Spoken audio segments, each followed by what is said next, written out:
పలాస పేరు వింటే గత కొన్నాళ్లుగా కబ్జాలు గుర్తొస్తూ ఉంటాయి. ఇప్పటి వరకు కొండలు, ప్రభుత్వ భూములు కబ్జా జరిగాయని విన్నాం, చూసాం. కానీ ఇప్పుడు అక్రమార్కుల కళ్ళు నిండు కుండల నీటితో కలకలలాడుతున్న సాగునీటి వనరులపై పడింది.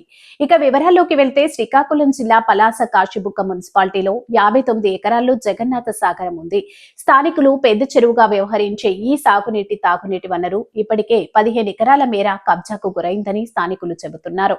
భూముల ధరలు పెరగడంతో ఆ చెరువుపై మళ్లీ అక్రమార్కుల కళ్లు పడ్డాయి. ఈ నేపథ్యంలో పట్టణంలోని పోగుపడుతున్న డెబ్రిస్ ను రాత్రి వేళల్లో తరలిస్తూ గుట్టు చప్పుడు కాకుండా చెరువును కప్పేస్తున్నారు. అయితే అక్రమార్కులకు అడ్డుకట్ట వేయాల్సిన రెవెన్యూ యంత్రాంగంలోని కొంతమంది అక్రమార్కులకు అండగా నిలబడ్డారనే ఆరోపణలు గుప్పుమంటున్నాయి.